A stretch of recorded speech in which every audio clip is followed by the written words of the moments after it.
ونستعينه ونستغفره ونعوذ بالله من شرور أنفسنا ومن سيئات أعمالنا من يهده الله فلا مضل له ومن يضلله فلا هادي له وأشهد أن لا إله إلا الله وحده لا شريك له وأشهد أن محمدًا عبده ورسوله أما بعد فإن خير الحديث كتاب الله وخير الهدي هدي محمد صلى الله عليه وسلم وشر الأمور محدثاتها وكل محدثة بدعة وكل بدعة ضلالة وكل ضلالة في النار. أعوذ بالله السميع العليم من الشيطان الرجيم. بسم الله الرحمن الرحيم. يا أيها الذين آمنوا اتقوا الله حق تقاته ولا تموتن إلا وأنتم مسلمون.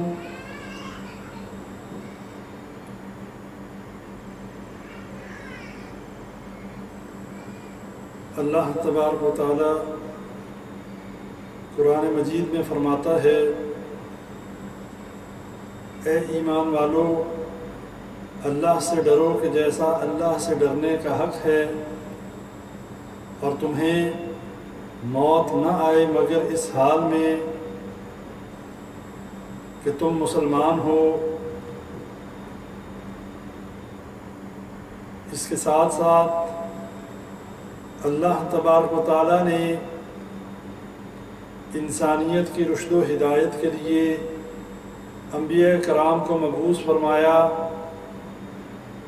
اور جتنے انبیاء کرام مبعوث فرمائے انہیں یہی دعوت دے کر بھیجا کہ تم لوگوں کو ایک اللہ کی طرف بلانا، انہیں ایک اللہ کی توحید کی طرف دعوت دینا، اور اسی طرح نبی اکرم صلی اللہ علیہ وسلم کو مبعوث فرمایا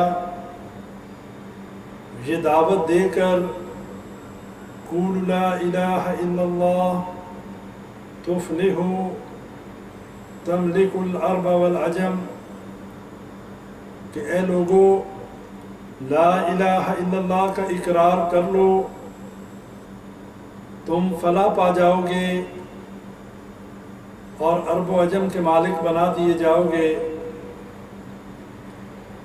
اللہ تبارک و تعالیٰ نے اس سبق کو یاد دلانے کے لیے ایک پورا نصاب رکھا، ایک ایسا طریقہ کار رکھا کہ جس میں مسلمانوں کو یہ یاد دلایا جائے کہ تمہارا دنیا میں بھیجے جانے کا مقصد کیا ہے۔ اسلام کی بنیاد کو اللہ تبارک و تعالیٰ نے 5 چیزوں پر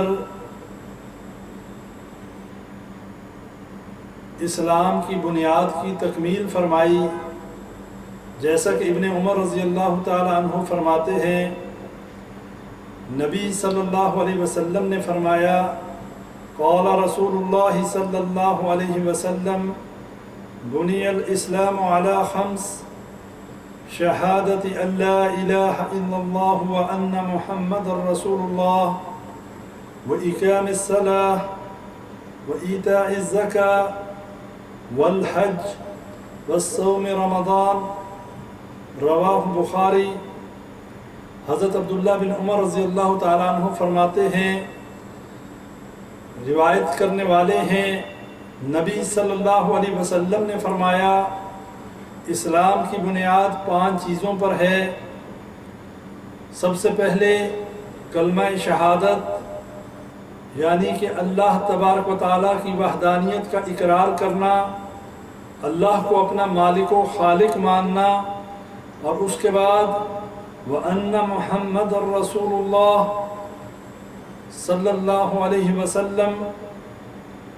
نبی صلی اللہ علیہ وسلم کی رسالت کا اقرار کرنا، نماز قائم کرنا، زکوٰۃ ادا کرنا، حج اور رمضان کے روزے رکھنا۔ تو بھائیوں، سب سے اہم چیز اسلام کی بنیاد میں یہ عقیدہ توحید ہے، اور اس عقیدہ توحید اور نبی صلی اللہ علیہ وسلم کی رسالت کا اقرار کر لینے کے بعد نماز، روزہ، حج اور زکوٰۃ ہے۔ چونکہ رمضان کا مہینہ، یہ مبارک مہینہ بہت قریب ہے، اسی حوالے سے آج ہم رمضان کی فضیلت کے حوالے سے اللہ کی توفیق سے بات کریں گے۔ اللہ تعالیٰ قرآن میں فرماتا ہے، یا ایھا الذین آمنوا کتب علیکم الصیام کما کتب علی الذین من قبلکم لعلکم تتقون۔ اے ایمان والو، تمہارے اوپر اللہ نے روزوں کو فرض قرار دیا، تم پر روزے فرض کیے گئے۔ کیوں فرض کیے گئے؟ تاکہ تم تقوی اختیار کر سکو۔ اور یہ روزے کوئی ایسی عبادت نہیں ہے کہ جو تم سے پہلے لوگوں پر فرض نہیں کیے گئے۔ اللہ نے اس آیت میں یہ بھی فرما دیا، کتب علیکم الصیام کما کتب علی الذین من قبلکم لعلکم تتقون۔ اسی طرح تم پر روزے فرض کیے گئے جیسے تم سے پہلے لوگوں پر فرض کیے گئے تھے۔ ان روزوں کے فرض کرنے کا مقصد کیا ہے؟ لعلکم تتقون، تاکہ تم تقوی اختیار کرنے والے بن جاؤ، تاکہ تم اللہ سے ڈرنے والے بن جاؤ، تاکہ تم اللہ سے محبت کرنے والے بن جاؤ۔ اور اس رمضان کی فضیلت کے حوالے سے صحیح بخاری، صحیح مسلم میں بہت سی احادیث ملتی ہیں۔ کچھ آپ بھائیوں کے سامنے اللہ کی توفیق سے میں رکھتا ہوں۔ عن ابی ہریرہ رضی اللہ عنہ قال قال رسول اللہ صلی اللہ علیہ وسلم اذا دخل رمضان فتحت ابواب السماء وغلقت ابواب جہنم وسلسلت الشیاطین، متفق علیہ۔ حضرت ابو ہریرہ رضی اللہ عنہ روایت کرنے والے ہیں، نبی صلی اللہ علیہ وسلم نے فرمایا، جب رمضان آتا ہے تو آسمان کے دروازے کھول دیے جاتے ہیں، جہنم کے دروازے بند کر دیے جاتے ہیں، وسلسلت الشیاطین، اور شیاطین کو قید کر دیا جاتا ہے۔ یہ رمضان کے مہینے کی فضیلت ہے، یہ شہر رمضان کی فضیلت ہے، یہ اس مہینے کی فضیلت ہے کہ جس میں اللہ نے قرآن کو نازل کیا۔ شہر رمضان الذی انزل فیہ القرآن ھدی للناس وبینات من الہدی والفرقان۔ یہ رمضان وہ مہینہ ہے کہ جس میں قرآن نازل کیا گیا، یہ نزول قرآن کا مہینہ ہے۔ ھدی للناس، یہ لوگوں کے لیے ہدایت ہے۔ اور بھائیوں، صرف یہی بات نہیں ہے، یہ رمضان کا مہینہ کچھ ہم سے تقاضا کرتا ہے۔ اس رمضان کے مہینے میں اللہ تبارک و تعالیٰ نے ہمیں وہ پیکیج دیا ہے کہ اگر کوئی شخص صحیح معنوں میں اس رمضان کے مہینے کا حق ادا کرے تو اس کے بدلے میں اللہ تعالیٰ اس کے گناہوں کو معاف کر دیتا ہے اور اسے جنت کا حقدار بنا دیتا ہے۔ صحیح مسلم کی روایت ہے،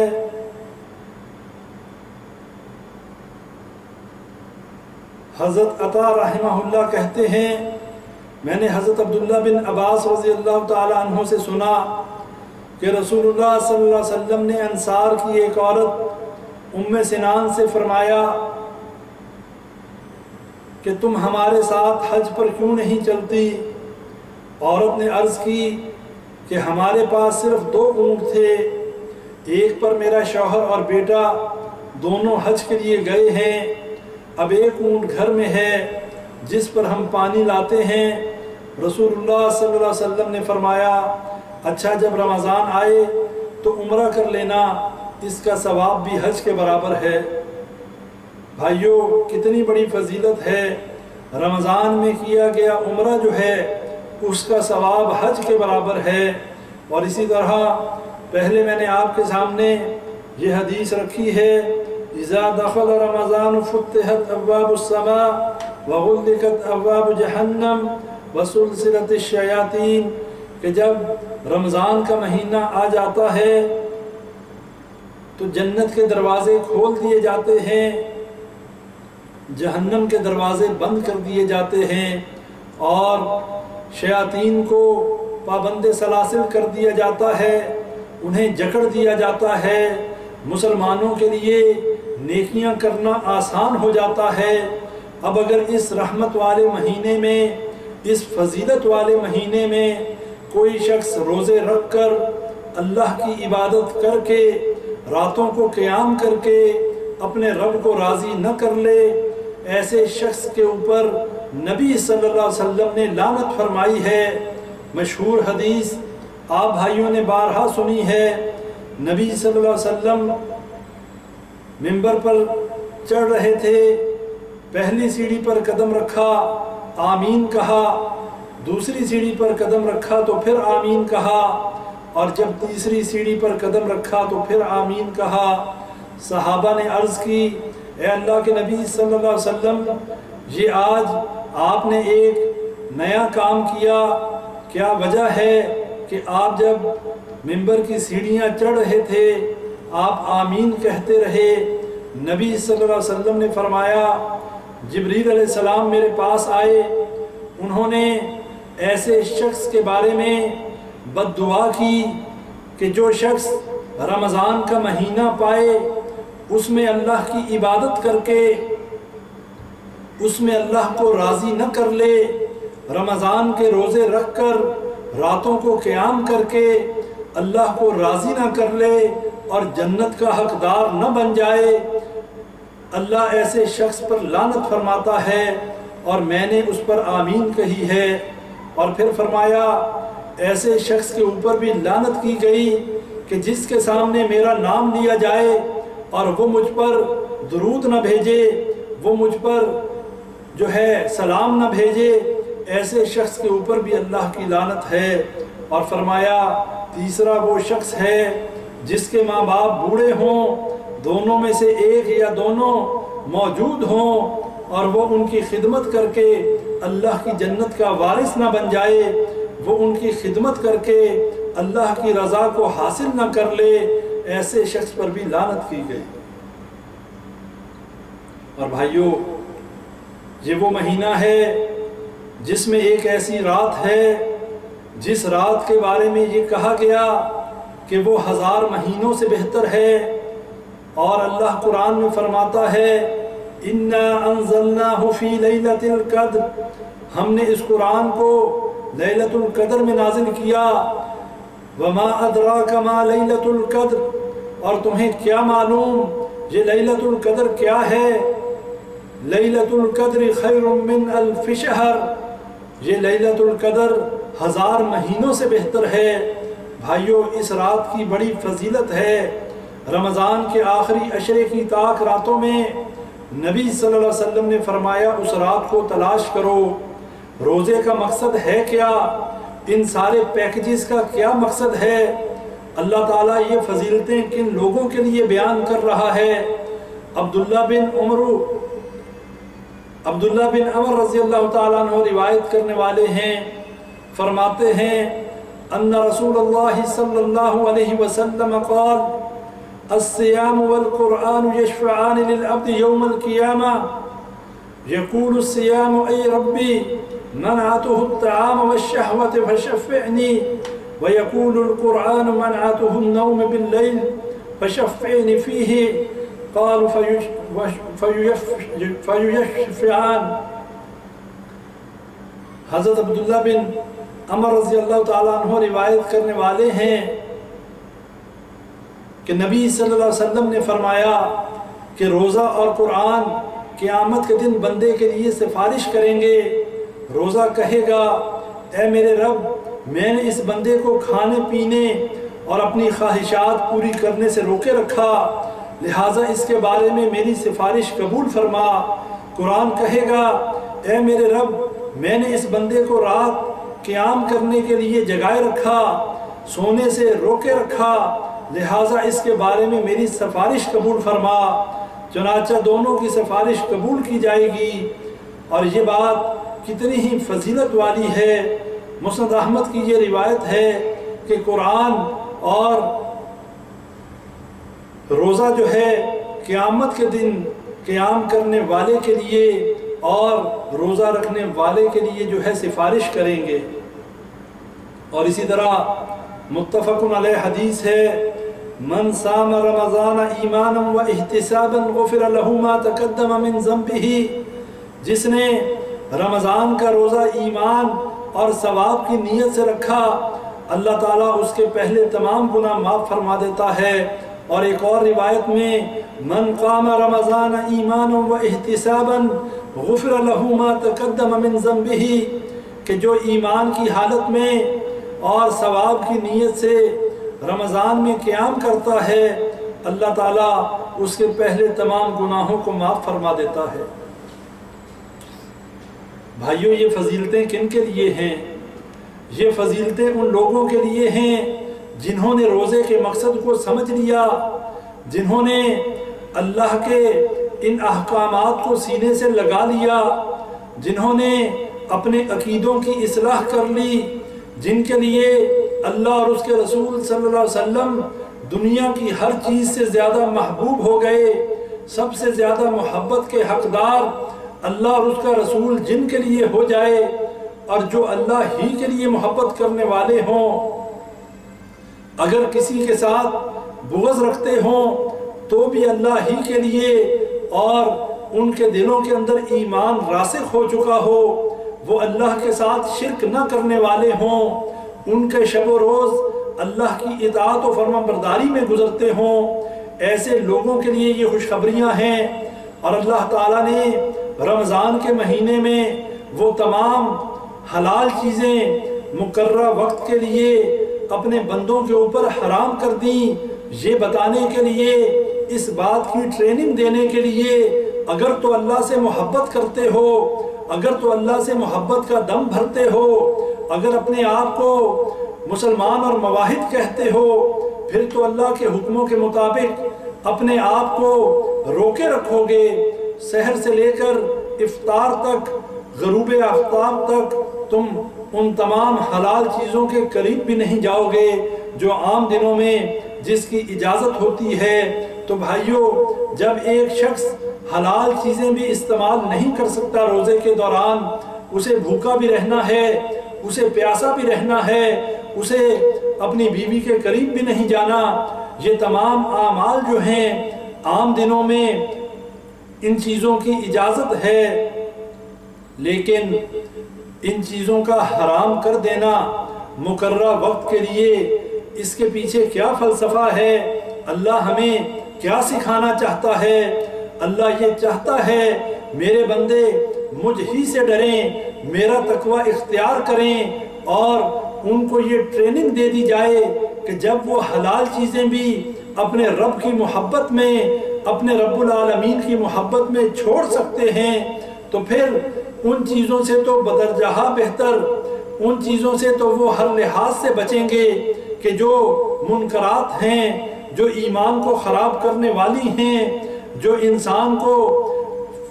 فسق میں لے جانے والی ہیں، جو انسان کو کفر میں لے جانے والی ہیں، اور جو معصیت میں انسان کو لے جانے والی ہیں، کسی کا حق مارنا، کسی کی غیبت کرنا، حلال کو چھوڑ کر حرام رزق کمانا، شرک اور بدعات کو سینے سے لگانا، یہ وہ تمام کام ہیں، چوری کرنا، فحاشی اور بے حیائی کے کام کرنا، سود کھانا، اپنے مسلمان بھائی کا حق مارنا، یہ تمام وہ کام ہیں کہ جو رمضان ہو یا غیر رمضان ہو، دونوں حالتوں میں ان کی اجازت نہیں ہے۔ تو اللہ تبارک و تعالی اپنے بندوں کو یہ ٹریننگ دینا چاہتا ہے ان کا ایمان دیکھنا چاہتا ہے کہ کیا جو یہ کھانے پینے سے رک گیا یہ صرف اس کا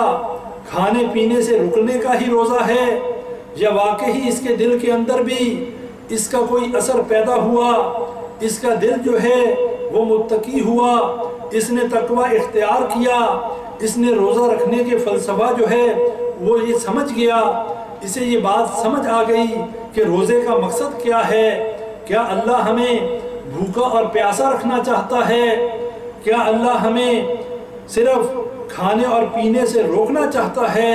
ہرگز نہیں، اللہ تعالیٰ ہمیں بھوکا اور پیاسا نہیں رکھنا چاہتا، اللہ صرف یہ چاہتا ہے کہ ابن آدم جو ہے مجھ ہی سے ڈرے اور یہ میرا تقوی اختیار کرے، اس لیے کہ روزہ تقوی اختیار کرنے کا باعث ہے، شہوات کو دبانے کا باعث ہے۔ نبی صلی اللہ علیہ وسلم نے جوانوں کی جماعت سے خطاب کرتے ہوئے کہا کہ اے نوجوانوں، یا تو نکاح کر لو، تم میں سے جو استطاعت رکھتا ہو وہ نکاح کر لے، اور جو تم میں سے نکاح کی استطاعت نہ رکھتا ہو وہ کثرت سے روزے رکھا کرے، اس لیے کہ یہ روزہ جو ہے یہ شہوت کو دبانے کا باعث ہے۔ اور بھائیوں، آج کے اس پرفتن دور میں اپنے ارد گرد دیکھ لیں، ہمارے ہاں کتنے فتنے ہیں، ہم کتنی معصیتوں کا شکار ہو چکے، ہم کتنے فتنوں میں گھر چکے، گھر گھر میں بے حیائی اور فحاشی کا بازار گرم ہے، گھروں کے اندر شیطان کی حاکمیت ہے، اللہ کا حکم اور اللہ کی حاکمیت نظر نہیں آتی، اگر نظر آتی ہے تو شیطان کی حاکمیت نظر آتی ہے، ہر گھر میں شیطان سرگرم ہے، کہیں پر بے حیائی اور فحاشی کا فتنہ ہے، کہیں پر اولاد نافرمان ہے، کہیں پر رزق حرام کا فتنہ ہے، اور سب سے بڑی بات آج مسلمان کا گلا کاٹ رہا ہے، آج نہ مرنے والے کو پتا ہے کہ اسے کیوں مارا جا رہا، اور نہ ہی مارنے والے کو پتا ہے کہ اس نے کیوں مارا۔ اور یہی بات صحیح مسلم کی روایت میں نبی صلی اللہ علیہ وسلم نے فرمایا کہ اللہ تعالیٰ فرماتا ہے کہ ابن آدم کا ہر عمل اس کے لیے ہے سوائے روزے کے، روزہ میرے لیے ہے اور میں ہی اس کی جزا دوں گا، اور یہ روزہ جو ہے آگ سے ڈھال ہے، لہٰذا جس روز تم میں سے کسی کا روزہ ہو اس روز وہ فحش گوئی نہ کرے، بیہودہ کلامی نہ کرے، اور اگر کوئی دوسرا اسے گالی اور گلوچ کرے یا لڑائی کرے تو روزہ دار صرف یہ کہہ دے کہ میں روزہ دار ہوں۔ اور نبی صلی اللہ علیہ وسلم نے فرمایا، اس ذات کی قسم جس کے ہاتھ میں محمد صلی اللہ علیہ وسلم کی جان ہے، روزہ دار کی منہ کی خوشبو قیامت کے دن اللہ تعالیٰ کو مشک کی خوشبو سے بھی زیادہ پسندیدہ ہوگی، اور روزہ دار کے لیے دو خوشیاں ہیں جن سے وہ خوشی اور فرحت حاصل کرے گا۔ پہلی، جب وہ روزہ افطار کرتا ہے تو خوش ہوتا ہے، اور دوسری جب وہ اپنے رب سے ملے گا اور روزے کے بدلے میں اپنے رب سے انعام پائے گا، اجر و ثواب پائے گا تو خوش ہوگا۔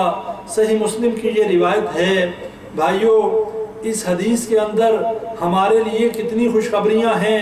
ہمارے لیے کتنا اجر و ثواب کے وعدے ہیں، لیکن مسئلہ یہ ہے آج اس پرفتن دور میں ہماری اکثریت جو ہے وہ اس بات سے ناواقف ہے کہ اس دنیا کے اندر ہمیں کیوں بھیجا گیا، اللہ نے ہمیں کیوں پیدا کیا،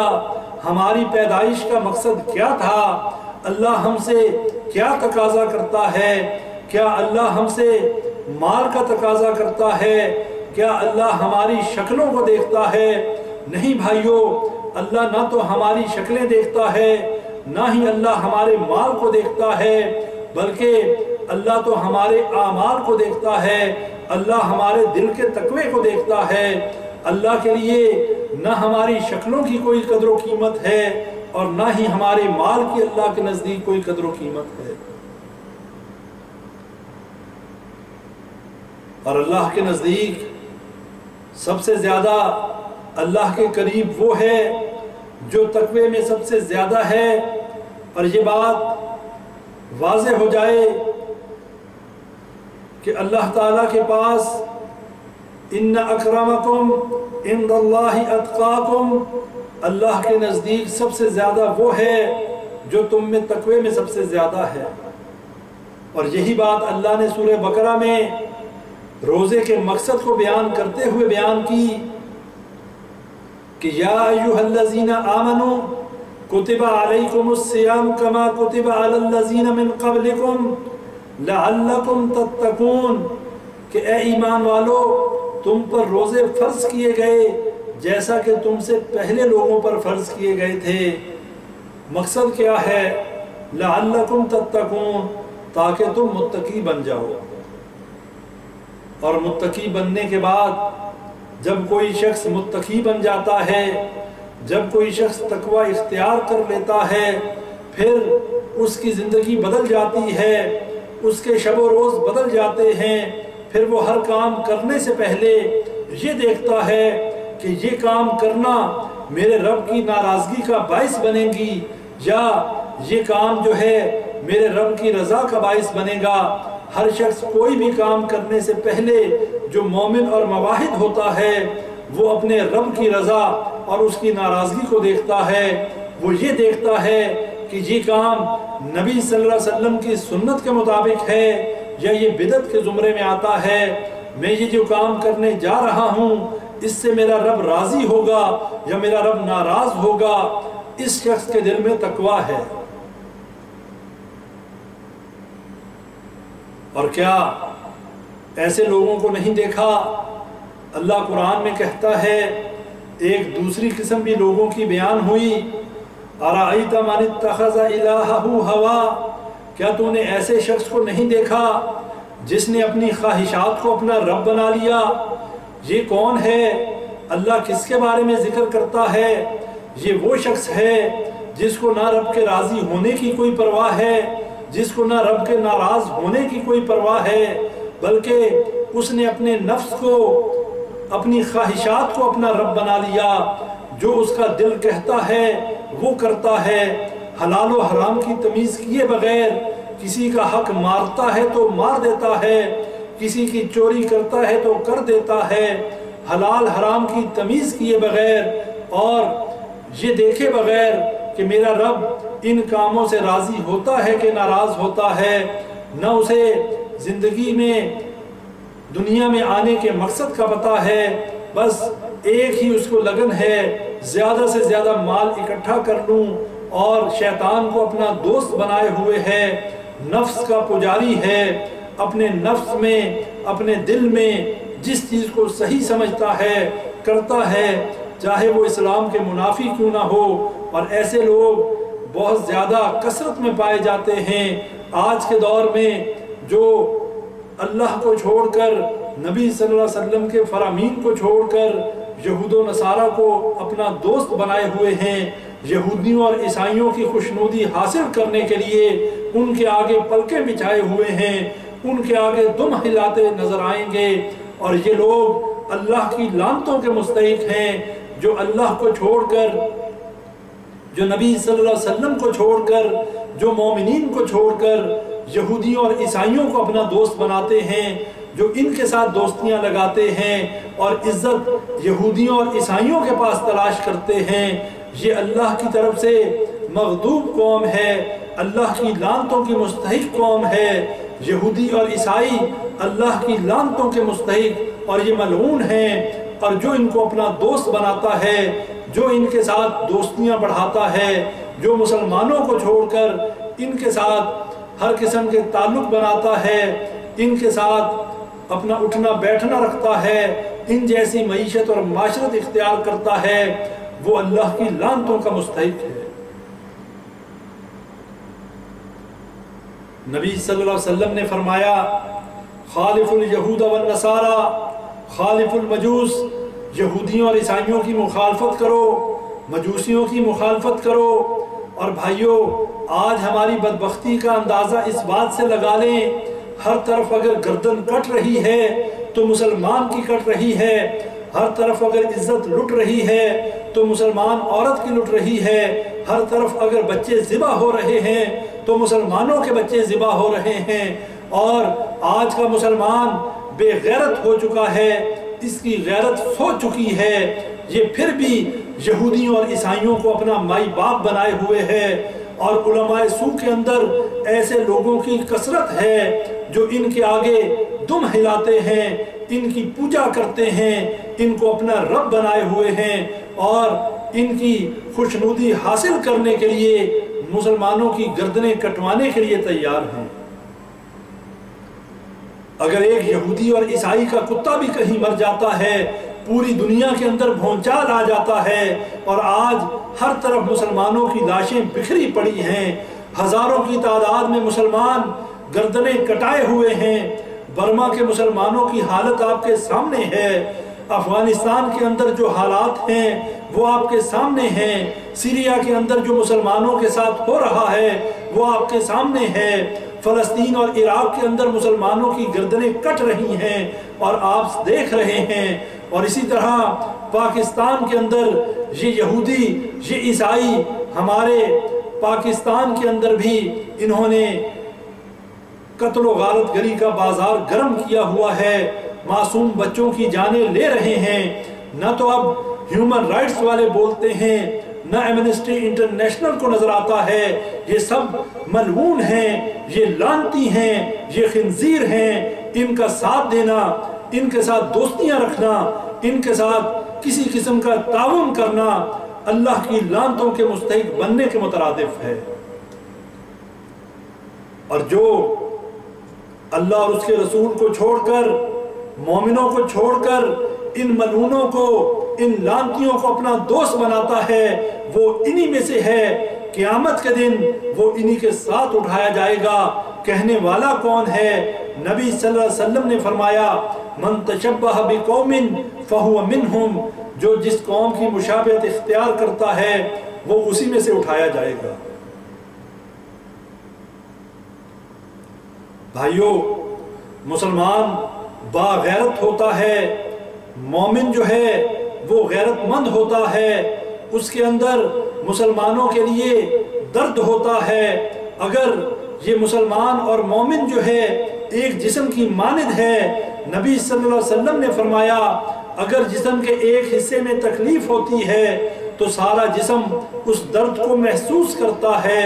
اور یہ مسلمانوں کی مثال ہے۔ اگر ایک مسلمان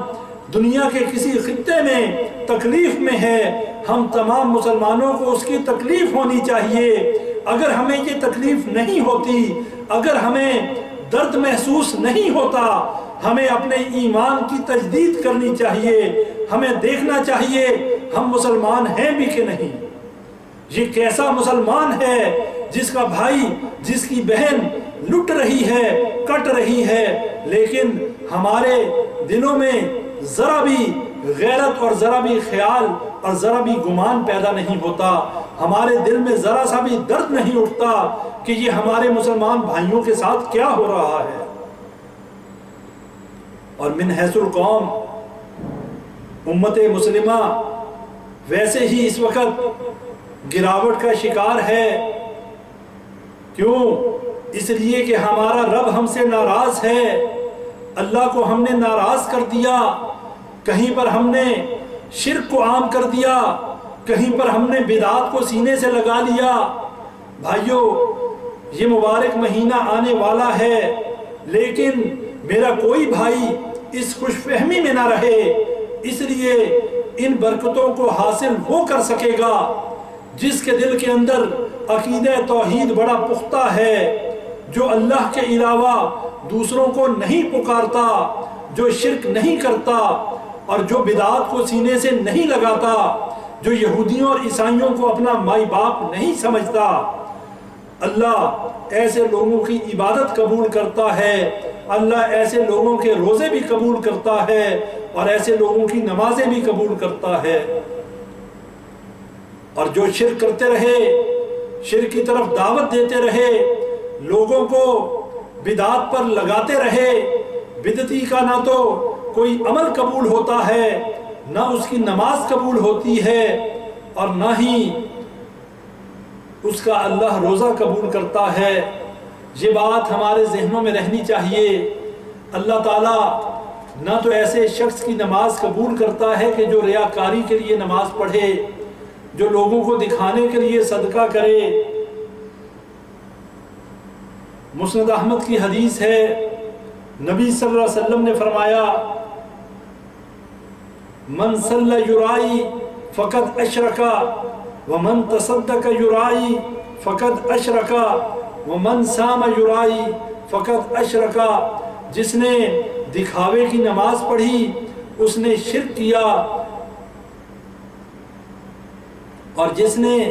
دکھاوے کا روزہ رکھا ومن صام یرائی فقد اشرکا ومن تصدق یرائی فقد اشرکا، جس نے دکھاوے کے لیے نماز پڑھی اس نے شرک کیا، جس نے دکھاوے کے لیے روزہ رکھا اس نے شرک کیا، اور جس نے دکھاوے کے لیے صدقہ کیا اس نے شرک کیا۔ یہاں تو بات ریاکاری کی ہو رہی ہے، یہاں تو نبی صلی اللہ علیہ وسلم ریاکار کے بارے میں فرما رہے ہیں کہ جو ریاکاری کرتے ہوئے کوئی عبادت کرتا ہے اس کی وہ عبادت اللہ کے ہاں قبول نہیں، یہ شرک اصغر ہے، یہ شرک خفی ہے۔ لیکن بھائیو، اگر جو شرک اصغر کا مرتکب ہو اس کی تو وہ عبادت قبول نہیں ہوتی، جو شرک اکبر کا مرتکب ہو، جو قبروں کا پجاری ہو، جو قبروں پہ سجدہ ریز ہو، جو مزاروں کے آگے جا کر اپنی حاجتیں رکھتا ہو، جو ان کے سامنے نظر و نیاز دیتا ہو، جو ان سے مشکل کشائی کے عقیدے رکھتا ہو، جو بدعت مکفرہ کا مرتکب ہو، اس کے بارے میں کیا کہتے ہیں؟ کیا اس کی عبادت قبول ہو جائے گی؟ کیا اللہ اس کی عبادت کو قبول کر لے گا؟ پھر کیا ان لوگوں کی عبادت اللہ کے ہاں قبول ہو جائے گی جنہوں نے یہودیوں اور عیسائیوں کے ساتھ عہد و پیمان کر لیے، جنہوں نے مسلمانوں کی جماعت کو چھوڑ کر یہودیوں اور عیسائیوں کو اپنا دوست بنا لیا؟ اللہ قرآن میں فرماتا ہے وَلَن تَرْضَى عَنْكَ الْيَهُودُ وَلَا النَّصَارَى حَتَّى تَتَّبِعَ مِلَّتَهُمْ، یہ یہودی، یہ عیسائی تم سے ہرگز راضی نہیں ہوں گے۔ کب تک راضی نہیں ہوں گے؟ حَتَّى تَتَّبِعَ مِلَّتَهُمْ، جب تک تم ان کی ملت میں داخل نہیں ہو جاتے، جب تک تم ان کا مذہب اختیار نہیں کر لیتے، یہ کبھی تم سے راضی نہیں ہوں گے۔ اور آج وہ علماء سو جو ان کے ممالک میں بیٹھ کر ان کے ٹکڑوں پر پلنے والے وہی زبان استعمال کرتے ہیں جو ایک یہودی اور عیسائی لابی ان سے چاہتی ہے۔ بھائیو، ڈبل سٹینڈرڈز کی انتہا دیکھیں، منافقت اور ہپوکریسی کی انتہا دیکھیں۔ ایک طرف کوئی عیسائی یا یہودی مر جائے پوری دنیا کے اندر بھونچال آ جاتا ہے، دوسری طرف مسلمان بھیڑ اور بکریوں کی طرح مارے جا رہے ہیں، 100 سینکڑوں کے حساب سے نہیں بلکہ ہزاروں اور لاکھوں کے حساب سے ذبح کیے جا رہے ہیں۔ نہ اقوام متحدہ ہلتی ہے، نہ ایمنسٹی انٹرنیشنل سے کوئی بولتا ہے، اور نہ ہی ہیومن رائٹس میں کسی کو کوئی تکلیف پہنچتی ہے۔ اور ان کو تو چھوڑ دیں، یہ تو اللہ کی لعنتوں کے مستحق لوگ ہیں، یہ یہود و نصارہ، یہ تو جہنمی ہیں، یہ تو جہنم کے گڑھے میں گرنے والے ہیں، اور ان پر اللہ کی کروڑوں لعنتیں ہوں گی، انشاءاللہ ذلیل و خوار ہوں گے۔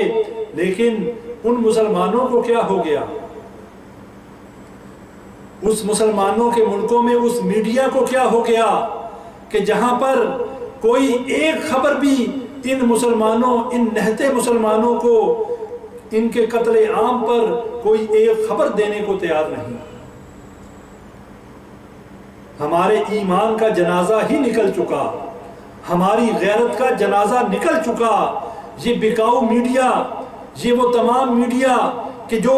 صرف اور صرف یہودیوں اور عیسائیوں کا دم بھرتے ہیں، یہ ان کے ٹکڑوں پہ پلنے والے، یہ جرنلسٹ اور یہ تمام یہودی اور عیسائیوں کے ایجنٹ، ان کی زبان سے کسی ایک مسلمان کے قتل کیے جانے پہ کوئی احتجاجی جملہ نہیں نکلا۔ یہ مسلمان ہیں، وضع میں ہو تم نصارہ تو تمدن میں حنود، یہ مسلمان ہیں جنہیں دیکھ کے شرمائے یہود۔ یہ شعر بالکل صحیح ان پر فٹ آتا ہے انہیں اللہ سے ڈرنا چاہیے۔ رمضان کا مہینہ آنے والا ہے، اللہ کی لاٹھی بے آواز ہے اور اللہ تعالیٰ مہلت دیا کرتا ہے، لیکن اللہ تعالیٰ جب پکڑنے پر آ جائے ان بطش ربک لشدید، اللہ کی پکڑ بہت سخت ہے۔ اللہ کی پکڑ سے ڈر جاؤ، ایسا نہ ہو اللہ کی پکڑ آ جائے اور پھر تمہیں کوئی چھڑانے والا نہ ہو، پھر تمہیں نہ تو کوئی یہودی اور نہ کوئی عیسائی بچا سکے، پھر تمہارے ہمدرد اور تمہارے بہی خواہ تمہیں بچا نہ سکیں۔ جب اللہ کی پکڑ آتی ہے پھر کوئی نہیں بچا سکتا۔ مسلمانوں کے ساتھ غداری کرنے والوں، مسلمانوں کی گردنیں کٹوانے والوں، مسلمانوں کی عورتوں کی عزتیں لٹوانے والوں، اللہ کے عذاب سے ڈر جاؤ۔ یہ مبارک مہینہ آنے والا ہے، اپنے گناہوں کی اللہ سے معافی مانگو اور مسلمان ایک جسم اور ایک جان ہو کر ان یہودیوں اور عیسائیوں کے سامنے کھڑے ہو جاؤ، ان کو اپنا دشمن سمجھو۔ اللہ کہتا ہے انہیں اپنا دوست نہ بناؤ۔ تب تو ہم اللہ سے اپنے گناہوں کو معاف بھی کروا سکتے ہیں اور اللہ کی رحمتوں کے مستحق بھی بن سکتے ہیں۔ بھائیو، ایک بات بتا دینا چاہتا ہوں، جذباتی بات نہیں ہے، ایک حقیقت ہے جس سے آنکھیں بند نہیں کی جا سکتی، جس سے آنکھوں کو چرایا نہیں جا سکتا۔ یہ ایک ایسی حقیقت ہے جو ہمارے کلام پاک میں، قرآن مجید میں اللہ نے فرما دیا۔ اللہ نے اس دین کو غالب کر کے چھوڑنا ہے، اللہ تعالیٰ نے اس دین کو ہر حال میں غالب کرنا ہے۔ یہ کافروں کو جتنا بھی برا لگے، یہودیوں اور عیسائیوں کو جتنی بھی تکلیف ہو، اللہ تعالیٰ نے اس دین کو غالب کر کے رہنا ہے۔ ہم اگر اس دین کے غلبے کے لیے اپنا کردار ادا کریں یا نہ کریں، ہم مسلمانوں کا معاہدوں کا ساتھ دیں یا نہ دیں، ہم یہودیوں اور عیسائیوں کی مذمت کریں یا نہ کریں، اللہ نے اس دین کو غالب کر کے رہنا ہے۔ لیکن قیامت کے دن اللہ یہ ضرور پوچھے گا، اگر تو ہم نے اس دین کو غالب کرنے میں اپنا حق ادا کیا، اور حق بھی وہ کہ جس کا اللہ نے ہمیں مکلف کیا ہے، اللہ کسی نفس پہ اس کی کیپیسٹی سے زیادہ بوجھ نہیں ڈالتا۔ لا یکلف اللہ نفسا الا وسعها، اللہ تعالیٰ کسی نفس پہ اس کی حیثیت سے زیادہ بوجھ نہیں ڈالتا۔ جتنی ہماری بساط ہے، جتنی ہماری ہمت اور طاقت ہے، اگر ہم یہ حق ادا کرتے ہیں تو قیامت کے دن اللہ کے سامنے انشاءاللہ سرخرو ہو سکیں گے۔ لیکن اگر ہم نے منافقت کو سینے سے لگایا، اگر ہم نے دنیاوی مفاد دیکھے، اگر ہم نے دنیا کی دولت اور دنیا کے فائدوں کو دیکھا، تو پھر قیامت کے دن اللہ کے عذاب سے ہمیں کوئی نہیں بچا سکے گا۔ آج یہودیوں اور عیسائیوں کے ساتھ وفاداریاں نبھانے والے سن لیں، یہ زندگی تو بڑی عارضی زندگی ہے، کسی کو 2 دن، کسی کو 2 سال، کسی کو 10 سال اور کسی کو 40 اور 50 سال ملی ہے۔ اس کے بعد اللہ کے سامنے پیش ہونا ہے اور اپنے ان تمام کرتوتوں کا اللہ کے سامنے حساب دینا ہے۔ اللہ نے یہ پوچھنا ہے کہ مسلمانوں کو چھوڑ کر تم یہودیوں اور عیسائیوں کو اپنا باپ کیوں بنائے ہوئے تھے؟ تم ان کے سامنے گھٹنے کیوں ٹیکے ہوئے تھے؟ تمہارے سامنے مسلمانوں کی گردنیں کٹ رہی تھی اور تم خاموش تماشائی کیوں بنے ہوئے تھے؟ اور تم پھر بھی ان کے ساتھ دوستیوں کا دم بھرتے تھے۔ کیا تمہیں میرے سے ملاقات کا یقین نہیں تھا؟ کیا تم نے یہ سمجھ لیا تھا کہ رب کے سامنے پیش نہیں ہونا؟ اللہ نے یہ پوچھنا ہے، اللہ نے ان باتوں کا حساب اور کتاب لینا ہے۔ ابھی بھی وقت ہے، اپنی روش کو بدل لیں، مسلمانوں کے درد کو محسوس کریں اور اپنے بہنوں اور بھائیوں کے غم میں شریک ہوں۔ اگر ہاتھ سے نہیں روک سکتے، کم از کم زبان سے تو احتجاج کر سکتے ہیں، اور کم از کم زبان سے تو ہم ان کا ساتھ دے سکتے ہیں، ہم کیوں، ہماری زبانیں بند کیوں ہو گئیں؟ ہمارے منہ سے کوئی بات نکلتی کیوں نہیں؟ ہمارے ایمان اتنے کمزور ہو گئے۔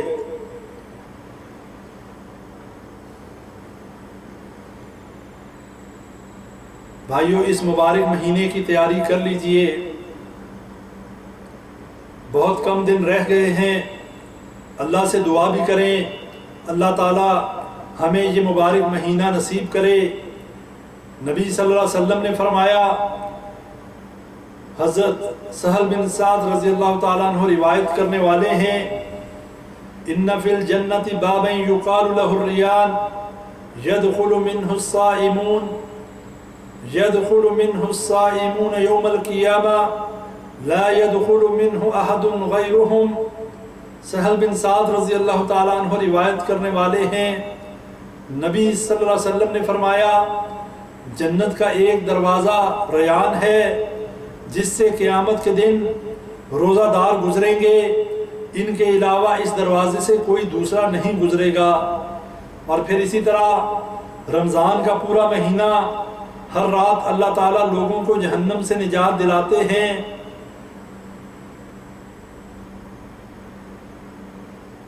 ابن ماجہ کی روایت ہے، ابو ہریرہ رضی اللہ عنہ روایت کرنے والے ہیں، نبی صلی اللہ علیہ وسلم نے فرمایا، رمضان کی پہلی رات ہی شیاطین اور سرکش جن باندھ دیے جاتے ہیں، جہنم کے سارے دروازے بند کر دیے جاتے ہیں، ان میں سے کوئی ایک دروازہ بھی کھلا نہیں رہنے دیا جاتا، اور جنت کے سارے دروازے کھول دیے جاتے ہیں، ان میں سے کوئی ایک دروازہ بھی بند نہیں رہنے دیا جاتا۔ اور ایک منادی کرنے والا فرشتہ اعلان کرتا ہے، اے بھلائی کے چاہنے والے آگے بڑھ، یا باغی الخیر اقبل و یا باغی الشر اقصر۔ یہ اعلان فرشتہ کرتا ہے کہ بھلائی کے چاہنے والے آگے بڑھ، دیر نہ کر، اور شر کے چاہنے والے رک جا۔ اللہ تعالیٰ لوگوں کو جہنم سے آزاد کرتے ہیں، اور یہ معاملہ رمضان کی ہر رات میں ہوتا ہے۔ بھائیو، اللہ تعالیٰ فرشتے کے ذریعے اعلان کروا رہا ہے، یا باغی الخیر اقبل و یا باغی الشر اقصر، کہ اے خیر کے متلاشی، اے خیر چاہنے والے آگے بڑھ، اور فرمایا، اے اللہ کے باغی، اے شر کو چاہنے والے اب رک جا، اب تو بس کر۔ یعنی یہ ہمارے لیے اللہ کی طرف سے میسج ہے،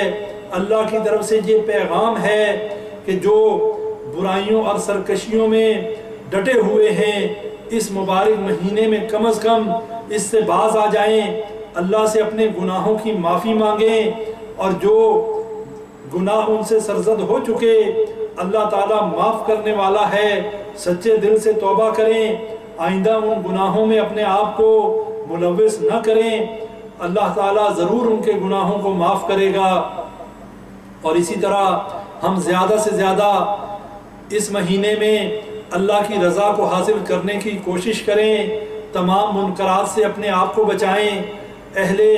اسلام کے لیے، مسلمانوں کے لیے زیادہ سے زیادہ دعائیں کریں، اور ان کے ساتھ تعاون کریں، اور اپنے بھائیوں اور بہنوں کی مدد کریں، اور اس جسم کی مانند ہو جائیں کہ جس کے ایک حصے میں اگر درد ہو، اس درد کو سارا جسم محسوس کرے۔ بھائیوں، مسلمانوں کے درد کو محسوس کیجئے۔ آج اس بات کی ضرورت ہے کہ مسلمان متحد ہو جائیں۔ اتحاد اور اتفاق کی ایک ہی راستہ ہے، اور وہ کتاب اللہ اور سنت رسول اللہ ہے۔ جو شخص بھی قرآن و سنت پہ آ جائے گا، کتاب اللہ اور سنت رسول اللہ پر آ جائے گا، آٹومیٹیکلی اتحاد بھی ہو جائے گا، اور وہ صحیح راستے اور صحیح منہج پر گامزن ہو جائے گا۔ اللہ سے دعا کریں، اللہ تعالی ہمیں صحیح معنوں میں کتاب اللہ اور سنت رسول اللہ پر عمل کرنے والا بنائے۔ جتنے گناہ ہو چکے اللہ ہمارے گناہوں کو معاف فرمائے۔ اللہ قرآن میں فرماتا ہے، فَقُلْتُ اسْتَغْفِرُوا رَبَّكُمْ إِنَّهُ كَانَ غَفَّارًا اللہ سے اپنے گناہوں کی معافی مانگو، اللہ بہت معاف کرنے والا ہے، اللہ گناہوں کو بخشنے والا ہے۔ آج ہمیں اس بات کی بہت زیادہ ضرورت ہے، ہم اللہ سے اپنے گناہوں کی معافی مانگیں، ہم اللہ سے دعا کرتے ہیں اللہ ان لوگوں کو ہدایت دے جو مسلمانوں کو چھوڑ کر یہودیوں اور عیسائیوں کو اپنا دوست بنائے ہوئے ہیں۔ اللہ تعالیٰ مسلمانوں کی حالات پر رحم فرمائے، اللہ تعالیٰ مسلمانوں کی مدد فرمائے،